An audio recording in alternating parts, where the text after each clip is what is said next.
ఉచిత IUI and IVF consultation కోసం సంప్రదించండి 29. నమస్తే రమగారు. నమస్తే జయ. రమగారు, అయోధ్య నుంచి అక్షితలు ప్రతి ఇంటికి, ప్రతి గుమ్మం దగ్గరికి వస్తూ ఉన్నాయండి.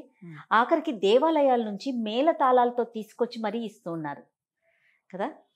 వీటిని మనం ఏ విధంగా పూజించాలి, అసలు విధి విధానం ఏంటండి? భారతదేశం అంతా పండగలాగా ఉంది కదా. అవునండి. కన్యాకుమారి టు కాశ్మీర్ టు కన్యాకుమారి మొత్తం అన్ని ఇళ్ళకి అందరికీ ఈ అక్షతలు పంచాలని పెట్టుకున్నారు. చాలా మంచి ఇది కదా జయ. కొన్ని వందల సంవత్సరాలుగా పూజలు అందుకునే అవకాశం లభించలేదు, పూజ చేసుకునే అవకాశం మనకి. ఆ ఊరు వెళ్ళినా అదే అక్కడికి వెళ్ళి ఏం చేయాలి, ఏం చూడాలో తెలియని స్థితి నుంచి ఏం చూడాలో దాన్ని చూసేందుకు మనకు అవకాశం లభించింది. ఒక భవ్యమైన నిర్మాణము. తర్వాత రేపు 22వ తారీఖు విగ్రహ ప్రతిష్టాపన. ఇప్పుడు అన్ని తీర్థయాత్రల్లోనూ అయోధ్య కూడా ప్రత్యేకమైన తీర్థయాత్రగా పరిణమించే అవకాశం లభించింది. సో దేశం అందరికీ పంచిపెడుతున్నారు. వాళ్ళు కొద్ది కొద్దిగా అక్షింతలు తీసుకొస్తారు. మేళతాళాలతో వచ్చేవి, అధికారుల ద్వారా వచ్చేవి, తర్వాత కమ్యూనిటీస్ ద్వారా వచ్చేవి, కొన్ని చిన్న చిన్న ఊళ్ళల్లో అయితే గ్రామాధికారుల ద్వారా, అంతే కదా, గ్రామాల్లో అధికారుల ద్వారా వచ్చేవి. ఇట్లా అన్ని రకాలుగా మొత్తానికి భారతదేశం అంతా అందిస్తున్నారు. వారు వచ్చేటప్పుడు కొద్దిగా తలా కొంచెం అక్షింతలు ఇస్తారు కదా. మనం ఇంట్లో ఆల్రెడీ ఫ్రెష్గా కలిపి పెట్టుకుని అక్షంతలు, ఆ అక్షంతల గిన్నెలోనే ఈ కొత్తగా స్వామివారి అక్షంతలు కూడా, అయోధ్య రాముల వారి అక్షంతలు కూడా అందులో వేయించుకుని ఆ అక్షతల్ని పూజా మందిరంలోనో, పూజ గదిలోనో, మనం పూజ చేసుకునే దీగుడులోనో, ఒక చిన్న చెక్క మీద దేవుడిని పెట్టుకుంటాం పీట మీద, అక్కడైనా అక్కడ పెట్టుకోవటం. ఏ రోజు నుంచి మన ఇంటికి అక్షతలు చేరినాయో ఆ రోజు నుంచి రాముల వారిని ఉద్దేశించి ప్రత్యేకంగా ఒక దీపారాధన చేసుకోవటం. ప్రతిరోజు రామ తారక మంత్రాన్ని, శ్రీరామ జయ రామ జయ జయ రామ, ఈ మంత్రాన్ని 108 సార్లు పఠించటము. ఎవరో ఒకళ్ళు కాకుండా ఇంటిల్లిపాది చేస్తే మరీ మంచిది. పిల్లలు ఇంత పెద్ద చేయలేరనుకుంటే శ్రీరామ అని చెప్పించినా సరే 108 సార్లు చేసుకుంటే చాంటింగ్ ఎప్పుడు మంచిది కదా. అవును కదా. ఇది అయ్యేదాకా 15వ తారీఖు దాకా పంపిణీ కార్యక్రమం జరుగుతుంది, 1 నుంచి 15 దాకా. అయితే ఆ రోజు నుంచి రోజు దీపారాధన చేసుకోండి. 22వ తారీఖు మళ్ళీ బాగా దీపారాధన 5 దీపాలని నాకు ఒక వార్త వచ్చింది. 22వ తారీఖు ఇళ్లలో 5 దీపాలు వెలిగించండి అని. మన అవకాశాలను బట్టి దీపారాధన ముఖ్యము. దీపారాధన చేసుకోవటము. ఈ అక్షతల్ని ఆ రోజున ప్రతిష్టాపన పూర్తయిన తర్వాత మనకందరికీ టీవీలలో, సోషల్ మీడియాలో ప్రఖ్యాతంగా కనపడుతూనే ఉంటుంది. ప్రత్యక్ష ప్రసారాలే చూస్తాం కదా. ప్రతిష్టాపన అయ్యాక ఆ అక్షింతలు అందరం శిరస్సు మీద ధరించటం. వాటిని దాచిపెట్టుకోవాలా, బీరువాలో ఉంచుకోవాలా అని భావించద్దు. రోజు బయటికి వెళ్ళేటప్పుడు 2 అక్షింతలు నెత్తి మీద వేసుకోవటం మంచిది. మనం ఎక్కువ వాటిలో కలుపుకుంటాం కాబట్టి ఉంటాయి కదా. అవును. ఏదైనా ముఖ్యమైన పని మీద వెళ్ళేటప్పుడు వేసుకోవచ్చు. అక్షతలు కొంతకాలం తర్వాత మెల్లిగా పాడవుతాయి. బీరువాల లోపల పెట్టుకోబోకండి, గాలిపారే చోటే పెట్టుకోండి. రోజువారీ 2 అక్షంతలు వేసుకోవటం. ఈ వారం రోజులు ఉంది కదా గ్యాప్ మనకి 22 దాకా. ఇన్నాళ్ళు వాటి పూజ చేయటం, రోజు దండం పెట్టుకోవటం. అవి మన కంటికి కనపడేలాగా పెట్టుకోండి. ఒక భరణిలోనో ఒక బౌల్లోనో పోసి పెట్టుకుంటే సరిపోతుంది. మనకి అయోధ్య నుంచి వచ్చిన ఉత్తర్వు అయితే అదే.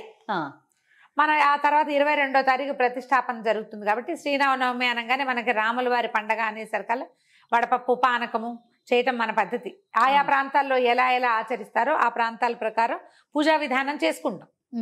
మనం ఆ రోజు చక్కగా ఏ రామరక్షా స్తోత్రమో కూడా చదువుకుని రాముల వారికి విశేషంగా ఏదైనా ప్రసాద నివేదన చేసుకుని చక్కగా భవ్యంగా హారతిచ్చి, ఇలాగే మనం భారతీయులందరితోటి పూజించుకుని భారతీయులందరికీ పూజించే అవకాశాన్ని ఇవ్వు ప్రభు అని దండం పెట్టుకోవటం. రామరాజ్యం రావాలంటే, రామరాజ్యం ఇప్పుడు వస్తుందా? ఇప్పుడేమో మనకి రాజ్యం లేదు, రాజులు లేరు.